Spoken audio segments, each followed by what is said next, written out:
Hello, English learners. Welcome back to the English Insight Podcast. This is your safe place to grow your English, build your confidence, and improve your real-life communication, step by step, together. I'm Sarah, and truly, I am so happy you are here with us today. Really, take a moment, breathe, and feel proud of yourself because you are here, you are learning, and that matters. And I'm Daniel, and today we are talking about something many English learners quietly struggle with. Not vocabulary, not grammar, not even pronunciation. We're talking about your mouth. Yes, your actual mouth.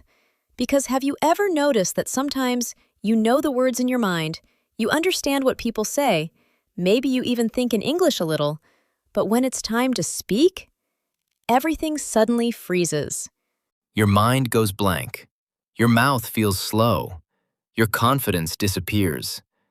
And instead of speaking naturally, you say, hello, I am fine. And then afterward you think, wait, I know more English than that. Exactly. And if that sounds familiar, then today's episode may genuinely help change something important for you. Because this is not about learning more English. This is about training yourself to use the English you already know. Because speaking English is not only a brain skill, it is also a physical skill. Your mouth, your tongue, your breathing, your rhythm, your confidence, they all need practice, just like exercising a muscle. Think about it this way. If someone studied driving for 2 years, read every book, watched every video, understood every rule, but never touched a steering wheel, would they feel confident driving? Probably not. Exactly. And that is what many English learners accidentally do. They study, they listen, they read, but they do not actively train their speaking muscles enough. And please hear this clearly. That does not mean you are bad at English. It means you may simply need more mouth practice. And honestly, that is fixable. Very fixable. Because today, we're going to explore how to make speaking feel more natural, less stressful, and more automatic in real life. So if you've ever felt shy, if you've ever understood English but struggled to respond, if fear has ever made you silent, stay with us. This conversation is for you. And Daniel, I think this is such an important topic because many learners believe their problem is intelligence.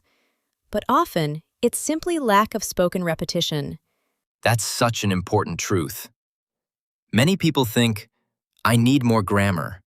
I need more vocabulary. I need more advanced words. But sometimes, you actually need more speaking habits. Yes, small daily habits, like reading out loud, repeating useful phrases, shadowing native speakers, practicing responses, even talking to yourself sometimes. And yes, that may sound funny, but it works. Honestly, talking to yourself in English may be one of the most underrated tools ever, because it removes pressure. No audience, no fear, no judgment, just practice. And this matters so much emotionally too, because many English learners are not truly blocked by language. They are blocked by fear. Fear of mistakes, fear of sounding strange, fear of embarrassment, fear of not being perfect. And perfection is often the enemy of progress. Because real spoken English is not perfect. It is human. It has pauses, mistakes, corrections, laughter, awkward moments. And that is normal. So today, maybe one of the biggest lessons is this. You do not need to sound perfect to sound good. You need to sound willing. Willing to try. Willing to repeat. Willing to grow. That mindset shift alone can change everything. Because once your fear lowers, your practice increases. And once your practice increases, your fluency grows. So Daniel, let's make this practical. Imagine someone listening right now who says, I understand English, but my mouth just doesn't move fast enough. What would you say? I would say, first, slow down. You do not need to speak fast to speak well. In fact, speaking too fast often creates more mistakes. Start with clear, simple sentences. For example, I'd like a coffee. Can you help me? I'm still learning English. Simple is powerful. That is such an important reminder, because many learners think advanced English means complicated English. But real confidence often begins with simple clarity. Exactly. Master simple speech first. Then, speed comes naturally later, because fluency is built, not forced. And repetition is key. Not boring repetition, purposeful repetition, useful repetition, real-life repetition. For example, instead of memorizing random words, practice full phrases like, "How was your day? I'm looking for..." Could you repeat that, please? These are real speaking tools. Yes, because phrases train flow, and flow is what helps your mouth move more naturally. Single words build knowledge, but connected phrases build speech. And that difference can be life-changing for a learner.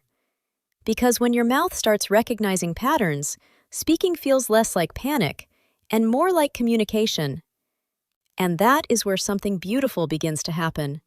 Your mouth starts trusting you more. Your brain stops fighting every sentence, and slowly, English begins to feel less like a test and more like a real part of your life. Exactly. And this is why daily speaking matters so much. Not once a week, not only when you feel confident, but consistently. Because confidence is not usually built before action. It is built through action. That is such an important truth. A lot of learners wait to feel ready. They think, once I know more words, then I'll speak. Once my pronunciation is perfect, then I'll try. Once I stop being nervous, then I'll practice. But often, that day never comes. Because readiness is often created by doing the thing you fear. So if you want your mouth to become stronger in English, you must use it, even imperfectly, even awkwardly, even slowly. And if you feel embarrassed sometimes, that is okay, really. Every fluent speaker you admire was once uncomfortable too. Every confident voice once had hesitation. Every strong speaker once made mistakes. Growth is rarely graceful at first, but it is worth it.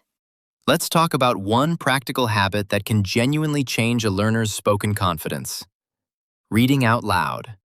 Yes, this is so powerful, because when you read out loud, you connect your eyes, your brain, your mouth, and your ears.